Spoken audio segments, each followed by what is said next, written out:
c'est un point relativement important. On pense souvent qu'un système d'archivage électronique, c'est un outil informatique comme un autre. C'est une étape technologique à franchir si on veut conserver de la donnée numérique. Cependant, je pense que les points les plus importants, c'est qu'il faut ajouter à ce système-là tout l'environnement juridique et toutes les obligations qui sont nécessaires, qui sont relatives aux fonctions exercées dans une collectivité. Voilà, production d'actes signés, production d'actes à valeur probante, quel que soit le support, et en particulier dans le numérique, on sait combien l'information est fragile, combien l'information peut être multipliée ou produite soit en papier, soit en électronique, donc devenir très rapidement hybride. Et cette gestion-là, bien souvent, est difficile à mettre en place et surtout difficile après. Il est toujours difficile de repérer les formes qu'il faut conserver. Alors elles peuvent être sécurisées à un endroit, mais pour autant le requêtage et l'accès à l'information restent d'une complication sans nom. Et de la même manière, c'est pas pour autant que cette information est protégée. Donc en fait, il est vraiment important d'inscrire aussi sa collectivité dans une démarche de gestion de l'information, et cette gestion d'information va aussi conduire à une forme de sobriété numérique. Je pense que tout le monde ici a fait l'expérience d'une information qui est démultipliée, de serveurs qui grossissent. Quand on parle d'archivage, on parle aussi de destruction, en fait, de bien discriminer l'information qu'il va falloir conserver, l'information qu'il va falloir détruire. Et donc, en fait, on a deux étapes, j'allais dire, qui sont discriminantes. L'étape de sélection sur les serveurs pour pouvoir conserver la bonne information, l'information qui va permettre de gérer les droits derrière, des droits pour l'administration, des droits pour le maire, des droits pour les administrés, et puis aussi une étape de gestion aussi dans le système, puisqu'en fait vous avez des informations qui peuvent avoir une durée de vie qui est longue. Pour autant, vous n'allez pas les conserver ad vitam aeternam, et donc il va falloir les détruire. Et donc en fait toute cette organisation elle est automatisée dans le système. Une fois que vous déposez vos archives qui n'ont pas une valeur définitive dans le système, après s'enclenche tout un mécanisme qui va permettre de gérer l'information de façon complètement automatisée. Donc en fait, ça vous permet quand même, en utilisant le socle d'archivage électronique, de sécuriser votre information. Je ne reviens pas sur tout ce qui est gestion des attaques cybersécurité et autres éléments de risque de compromission. Vous allez aussi pouvoir travailler sur votre sobriété numérique. Puisqu'une fois que vous avez sécurisé votre information une fois au bon endroit, vous allez pouvoir purger d'autres systèmes. Je pense en particulier à tous vos serveurs de fichiers qui doivent être très pleins.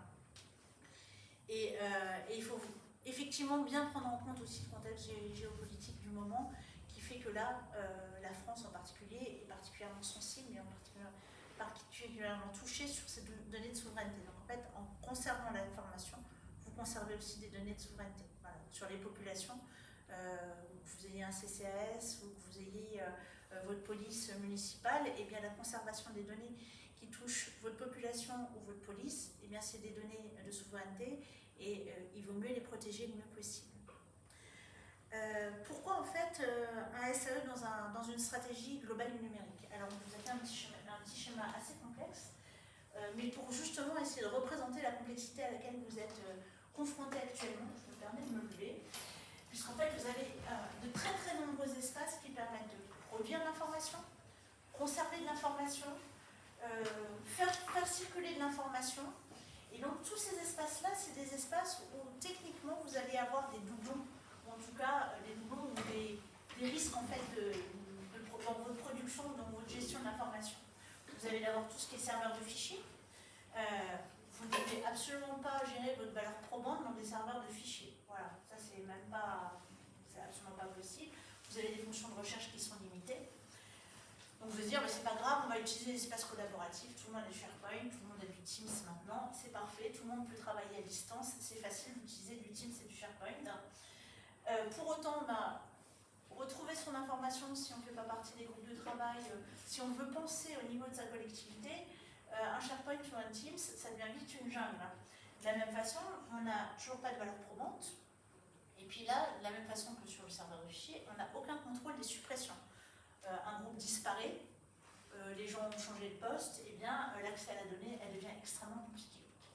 Vous avez tous des systèmes d'information métier qui sont très spécifiques, très silotés, et dans lequel vous allez avoir aussi de la donnée à conserver.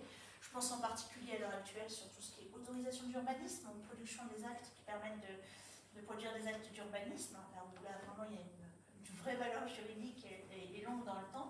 De la même façon, vous pouvez avoir des systèmes en SaaS ou en premise, et donc en fait vous ne savez jamais, ou c'est toujours assez complexe si vous ne l'avez pas prévu à l'avance, comment récupérer votre information si elle est en SaaS chez un prestataire. Vous allez avoir des GED.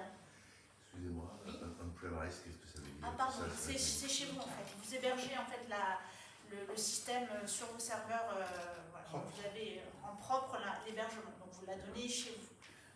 En SaaS, la donnée est hébergée chez le prestataire.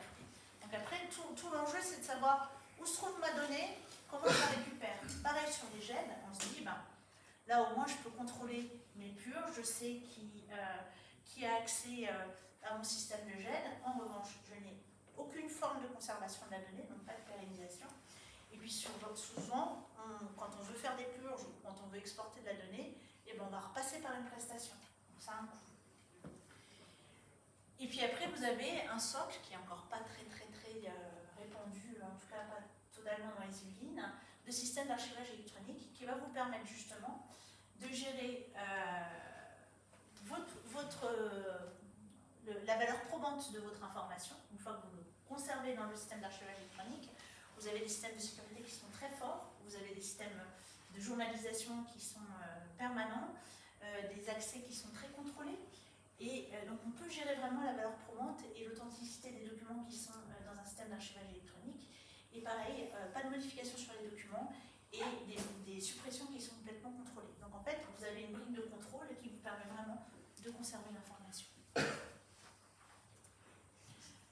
Je passe à la suite. Merci Hélène. Le SAE, comme on le voit sur cette slide, la slide suivante, vous voyez qu'il intervient en bout de chaîne à la fin de la production de l'information. Soit cette information elle a été produite dans des messageries, dans des outils collaboratifs sur des serveurs de fichiers, soit elle a été produite dans des SI métiers, des logiciels métiers ou dans des GED. Il est possible de connecter le SAE à ces différents modes de production de l'information, ces différents outils métiers, de manière à pouvoir donc récupérer, collecter les informations numériques. En cela, le SAE il va aussi jouer le rôle d'un outil pour une stratégie d'urbanisation ou un pilotage de l'urbanisation du système d'information. Le SAE, quand on collecte les informations, l'idée c'est de ne pas tout collecter, mais c'est de sélectionner l'information essentielle, l'information probante ou la version définitive d'un document. En faisant ce travail de sélection, l'idée c'est pas de collecter du vrac, l'idée c'est de collecter une information sûre, vérifiée, probante. En faisant ce travail d'information, vous êtes obligé de réfléchir sur, comme vient de le faire Hélène, et vous êtes obligé de rentrer un petit peu plus dans le détail sur la valeur de l'information telle qu'on la retrouve dans chacun des outils utilisés. Et finalement, ça permet de mieux comprendre où se trouve l'information probante, ça permet derrière de fiabiliser les processus métiers, donc de mieux gérer ces données. Donc en cela, et c'est ce qu'a dit Laurent Rochette au départ, il faut vraiment concevoir le SAE non seulement comme un logiciel, un outil, mais qui s'inscrit dans une stratégie plus vaste de gestion de l'information, de gestion de la donnée. Si vous n'avez pas cette brique archivage électronique, c'est compliqué de pouvoir remonter en amont.